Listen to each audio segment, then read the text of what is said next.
मंत्री के साथ बैठक के बाद पंजाब के मुख्यमंत्री कैप्टन अमरिंदर सिंह का बड़ा बयान। कहा, किसान आंदोलन से देश की सुरक्षा को हो सकता है खतरा।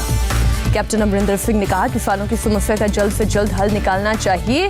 किसानों के आंदोलन से पंजाब की इकोनॉमी पर भी असर। दिल्ली के विज्ञान भवन में सरकार और किसानों के बीच दूसरे राउंड की बैठक जारी। आज की बैठक में 32 किसान संगठनों के 40 नेता शामिल। मीटिंग में कृषि मंत्री नरेंद्र सिंह तोमर, पीयूष गोयल और सोम प्रकाश मौजूद। मीटिंग में कृषि कानून पर पॉइंट टू पॉइंट हो रही है बात। किसान संगठनों ने सरकार को मीटिंग में शामिल होने वाले नेताओं के नाम की सूची दी। बैठक में 40 किसान नेता शामिल। किसानों के साथ मीटिंग से पहले कृषि मंत्री नरेंद्र सिंह तोमर ने किया अमित शाह से मुलाकात। किसानों से बातचीत की रणनीति पर किया मंथन। किसानों के साथ मीटिंग से पहले कृषि मंत्री तोमर का बयान। कहा, बातचीत से ही सकारात्मक नतीजे आएंगे। सरकार से मीटिंग के पहले किसानों ने रखी मांग, तीनों कृषि कानून को रद्द करे सरकार। किसानों को एमएसपी पर खरीद का कानूनी अधिकार दे। किसानों ने एमएसपी पर स्वामीनाथन कमीशन की रिपोर्ट लागू करने की मांग की। पराली जलाने पर जेल और जुर्माने का अध्यादेश वापस लेने को कहा। प्रदर्शनकारी आंदोलनकारियों ने किसानों के खिलाफ देश भर में दायर केस वापस लेने की रखी शर्त। किसानों के लिए डीजल के दाम 50% तक कम करने की मांग। किसान आंदोलन के 8वें दिन भी दिल्ली की घेराबंदी। राजधानी से जुड़े अलग अलग बॉर्डर सील। सिंधु बॉर्डर पर भारी पुलिस बल तैनात। दिल्ली के गाजीपुर बॉर्डर पर डटे किसानों के समर्थन में गुरुद्वारा के स्वयंसेवी सुबह प्रदर्शनकारियों को पिलाई चाय। दिल्ली के गाजीपुर बॉर्डर पर बैठे किसानों का हंगामा। बैरिकेडिंग तोड़कर हाईवे पर निकला मार्च। नेशनल हाईवे 24 पर किया चक्का जाम। किसान आंदोलन हुआ और तेज। सिंधु बॉर्डर पर राजस्थान के 500 किसान प्रदर्शन में हुए शामिल। कहा, एमएसपी पर लिखित आश्वासन दे सरकार। राजस्थान में भी नए कृषि कानून से किसान नाराज। बोले, सरकार के एमएसपी तय करने के बावजूद नहीं मिलता है फसलों का सही दाम। नोएडा बॉर्डर जाम करने के बाद किसानों ने सड़क पर गुजारी रात। ठंड से बचने के लिए अलाव का लिया सहारा। नोएडा में पुलिस ने प्रदर्शनकारी किसानों को डॉक्टर अंबेडकर मेमोरियल पार्क में किया शिफ्ट। महामाया फ्लाईओवर पर लगाया था जाम। गाजीपुर बॉर्डर पर भैंसा बग्घी लेकर पहुंचे किसान। मोदी सरकार के खिलाफ नारेबाजी की। आंध्र प्रदेश में आज से विधानसभा सत्र शुरू। टीडीपी प्रमुख एन चंद्रबाबू नायडू ने राज्य सरकार के खिलाफ निकाला विरोध मार्च। बेंगलुरु में किसानों के समर्थन में वकीलों का प्रदर्शन। सिविल कोर्ट के बाहर वकीलों ने कृषि कानून के खिलाफ जताया विरोध। राहुल गांधी का मोदी सरकार पर हमला। बोले, काले कृषि कानून को पूर्ण रूप से रद्द करने से कम कुछ भी स्वीकार नहीं। मांग नहीं माने तो किसानों के साथ होगा विश्वासघात।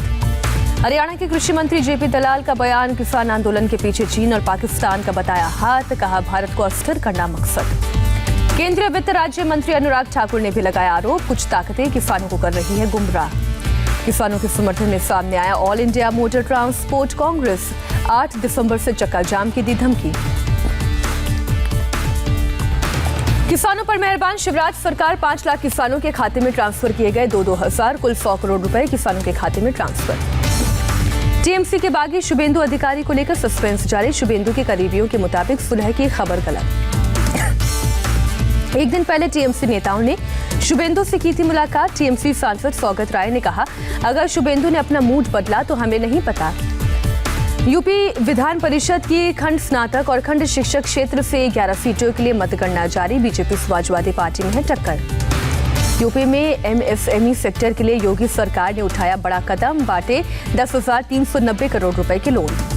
सीएम योगी ने छोटी इकाइयों को दिया भरोसा। कहा, सभी उद्योगों को बढ़ावा देने के लिए प्रक्रिया आसान की। पारदर्शी बनाने के लिए सिंगल विंडो पोर्टल और निवेश मित्र की सुविधा। भोपाल गैस कांड की 36वीं बरसी पर बोले सीएम शिवराज सिंह चौहान। भोपाल गैस त्रासदी का जल्द बनाएंगे स्मारक। दुनिया को याद दिलाएंगे कोई शहर भोपाल ना बने। शिवराज चौहान ने कहा, पीड़ितों के लिए फिर शुरू की जाएगी 1000 रुपए की पेंशन। कांग्रेस सरकार ने साल 2019 में दी थी बंद। पूर्व प्रधानमंत्री इंद्र कुमार गुजराल की जयंती पर कल जारी किया जाएगा स्मारक डाक टिकट। उपराष्ट्रपति वेंकैया नायडू करेंगे वर्चुअली रिलीज। लखनऊ में अवैध ड्रैगन मॉल पर आज फिर से चला एलडीए का बुलडोजर। पुलिस पीएससी की मौजूदगी में ध्वस्त हुआ अवैध निर्माण। हाईकोर्ट के आदेश के बाद रुक गई थी ध्वस्तीकरण की कार्रवाई। आवासीय नक्शे पर कमर्शियल निर्माण कराने का आरोप। इंदौर में गुंडा विरोधी अभियान के तहत कार्रवाई जारी। भूमाफिया बबू और छबू की अवैध संपत्ति पर चला बुलडोजर।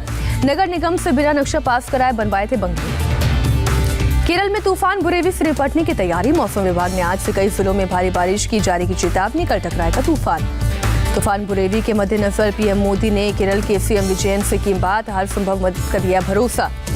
साइक्लोन बुरेवी के मद्देनजर गृह मंत्री अमित शाह ने की केरल तमिलनाडु के मुख्यमंत्री से बात, दोनों राज्यों के मुख्यमंत्रियों को दिया हर संभव मदद का आश्वासन। मौसम विभाग ने 3 दिसंबर के लिए तिरुवनंतपुरम, कोल्लम, पथानमथिट्टा और अलापुझा में रेड अलर्ट जारी किया। तमिलनाडु में तूफान बुरेवी के टकराने से पहले एनडीआरएफ ने संभाला मोर्चा, अलग अलग तटीय इलाकों में 14 टीमें तैनात। तूफान बुरेवी के टकराने से पहले केरल में भी एनडीआरएफ की 8 टीमें तैनात। आज रात बुरेवी कर सकता है दक्षिण तमिलनाडु तट को पार। अलीगढ़ में सर्दियों में बेसहारा लोगों की मदद के लिए आगे आया प्रशासन। ठंड से बचाने के लिए रैन बसेरे का इंतजाम। कोरोना एसओपी के तहत 42 लोगों के रहने की व्यवस्था। कोरोना वैक्सीन पर आई अच्छी खबर। ब्रिटेन ने फाइजर वैक्सीन को दी मंजूरी। 1 सप्ताह के अंदर टीकाकरण की शुरुआत। ब्रिटेन में 16 साल से अधिक उम्र के लोगों को दी जाएगी फाइजर के वैक्सीन की 2 खुराक। ब्रिटिश पीएम बोरिस जॉनसन ने कहा, -70 डिग्री में वैक्सीन को रखना एक चुनौती। फाइजर के सीईओ ने किया आगाह, वैक्सीन तैयार करने पर अर्थव्यवस्था को खोलने में जल्दबाजी ना करे दुनिया के देश। अमेरिका में दूसरी दवा कंपनी मॉडर्ना की कोरोना वैक्सीन को मंजूरी जल्द। 3 दिन के अंदर इमरजेंसी इस्तेमाल को मिल सकती है मंजूरी। रूस में अगले सप्ताह में बड़े पैमाने पर कोरोना टीकाकरण की शुरू किया जाएगा अभियान। राष्ट्रपति पुतिन ने जारी किया आदेश। ममता सरकार में मंत्री फरहाद हाकिम ने सबसे पहले लगवाया कोवैक्सीन का राज्य में पहला डोज लेने वाले देश के दूसरे मंत्री बने। भारत में कोरोना के एक्टिव केस 4,22,000 तक पहुंचा, पिछले 133 दिन का सबसे कम आंकड़ा। भारत में धीमी पड़ी कोरोना की रफ्तार, एक दिन में 35,551 लोग पॉजिटिव।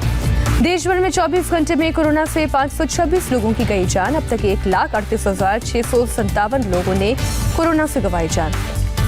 देश में अब तक 14 करोड़ 35 लाख से ज्यादा कोरोना टेस्टिंग। बुधवार को करीब 11 लाख से ज्यादा सैंपल की जांच।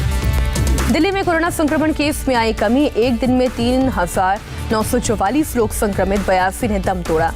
दिल्ली में पॉजिटिविटी रेट गिरकर 5% तक पहुंची, एक दिन में हुए रिकॉर्ड 78,949 टेस्ट।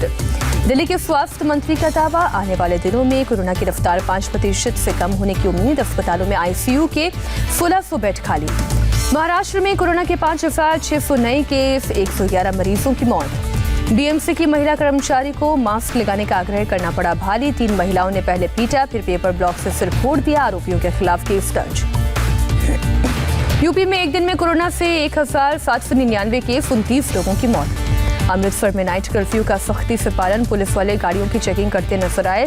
पंजाब में रात 10 बजे से सुबह 5 बजे तक कर्फ्यू लगा।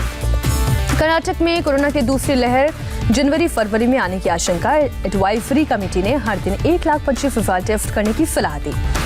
राजस्थान के राजसमंद से सांसद दिया कुमारी कोरोना पॉजिटिव, संपर्क में आने वालों से टेस्ट कराने की अपील की। गुजरात के तापी में पोती की सगाई में भीड़ जुटाकर फंस गए बीजेपी के पूर्व विधायक कांति गामित। पूर्व विधायक समेत 18 लोग हुए गिरफ्तार। जम्मू कश्मीर के कुपवाड़ा में उड़ी सोशल डिस्टेंसिंग की धज्जियां, जुलूस में बड़ी संख्या में लोग हुए शामिल। कश्मीर में हाईटेक स्पाइस पार्क खुलने से केसर उगाने वाले किसान उत्साहित। एक ही छत के नीचे मिल सकेंगी सारी सुविधाएं, अब तकनीक का उपयोग करके सुखाया जाएगा केसर। श्रीनगर में बॉडी बिल्डिंग प्रतियोगिता का आयोजन, 50 से ज्यादा युवाओं ने लिया हिस्सा। शेर कश्मीर स्टेडियम में सेना ने किया था आयोजन। गुजरात में उत्तरायण फेस्टिवल पर कोरोना का असर, सूरत में पतंग की डिमांड कम होने से कारोबारी निराश, कहा पिछले साल की तुलना में कम पतंग बनाई। कोरोना काल में वडोदरा में एक चाय वाले ने पेश की मिसाल, अपने यहां आने वाले ग्राहकों को फ्री में दिए मास्क। अभी तक 650 से ज्यादा मास्क बांटे। आसनसोल में 8 महीने बाद लोकल ट्रेन सेवा बहाल, अलग अलग रूट पर चली पैसेंजर ट्रेन, स्थानीय लोगों में खुशी की लहर। एमडीएच ग्रुप के मालिक महाशय धर्मपाल गुलाटी का निधन, आज सुबह 5:30 बजे पर अंतिम सांस ली, कई दिनों से चल रहा था इलाज। मुंबई की वेस्टर्न एक्सप्रेसवे पर फ्रंटबाजी पड़ी महंगी, चलती कार की खिड़की से बाहर निकलकर बियर पीने वाले गिरफ्तार, पुलिस ने कार को किया जब्त। लुधियाना से 4 करोड़ के लिए अगवा हुआ बच्चा बरामद, रेलवे फाटक के पास कार में छोड़कर फरार हुए किडनैपर्स, पुलिस की नाकाबंदी देखकर घबरा गए थे बदमाश। पंजाब की मोगा में 2 बुजुर्गों की पुरानी रंजिश में हिंसक झड़प, 15 से 20 लोगों ने एक घर में घुसकर की तोड़फोड़, पुलिस ने दर्ज किया मामला। एक दिन पहले बुजुर्ग ने दूसरे बुजुर्ग को डंडे से हमला कर जख्मी किया था। जवाब में बुजुर्ग के भतीजे ने साथियों के साथ हमला बोला। मेरठ मेडिकल कॉलेज में मरीज की मौत के बाद हंगामा, मरीज के रिश्तेदारों और जूनियर डॉक्टर्स के बीच मारपीट, पुलिस कर रही है मामले की जांच। यूपी के मेरठ में पुलिस से मुठभेड़ में 50,000 का इनामी बदमाश जख्मी, एक ज्वेलर की हत्या में था आरोपी, लूट के जेवरात भी बरामद। नागपुर में मानव तस्करी करने वाले अंतर्राज्यीय गिरोह का पर्दाफाश, 7 आरोपी गिरफ्तार, 3.5 लाख में लड़के और 2.5 लाख में लड़कियों को बेचता था गिरोह। आखिरकार जिंदगी का जंग हार गया। महोबा में बोरवेल में गिरा 4 साल का बच्चा। एनडीआरएफ की टीम ने 20 घंटे की मशक्कत के बाद बोरवेल से बाहर निकाला। डॉक्टर्स ने मृत घोषित किया। अभिनेता लेखक जिशान कादरी पर 1.5 करोड़ की धोखाधड़ी का आरोप, मुंबई पुलिस ने एफआईआर दर्ज की। रिया के भाई शौविक चक्रवर्ती को 3 महीने बाद मिली जमानत। शौविक को एनसीबी ने 4 सितंबर को किया था गिरफ्तार। महाराष्ट्र सरकार ने टीबी और कुष्ठ रोगियों के लिए अभियान शुरू किया। 31 दिसंबर तक चलेगा डोर टू डोर अभियान। मुंबई के कुर्ला ब्रिज पर अज्ञात हमलावर ने शख्स पर चाकू से किया हमला, घायल अस्पताल में भर्ती। सोशल मीडिया में आपत्तिजनक पोस्ट पर यूपी के आईजी सख्त, सोशल मीडिया सेल को कड़ी कार्रवाई के लिए कहा। बिहार के रोहतास में शादी समारोह के दौरान जमकर हर्ष फायरिंग, डांस कार्यक्रम के दौरान मुखिया के समर्थकों ने की हवाई फायरिंग। गुजरात के खंबालिया में शर्मनाक घटना, युवक को निर्वस्त्र कर बाजार में घुमाया, पुलिस ने 5 लोगों को गिरफ्तार किया। स्वामी रामदेव की मौजूदगी में हुई हरियाणा योग परिषद की बैठक। हरियाणा में योगशालाओं की संख्या 2000 की जाएगी। दक्षिण पूर्व यूरोपीय देश क्रोएशिया में भारी बर्फ वाले रिहायशी इलाके, सड़कें और हाईवे पर बिछी बर्फ की चादर। अमेरिका के बोस्टन के अपार्टमेंट में भीषण आग, फायर ब्रिगेड की सीढ़ी की मदद से बच्ची का रेस्क्यू किया गया। मां के साथ फंसे हुए थे 2 बच्चे। अभिनेता जॉर्ज क्लूनी और अभिनेत्री सेलेना गोमेज चुने गए। People of the year list में अमेरिकी डॉक्टर फाउची का नाम भी शामिल।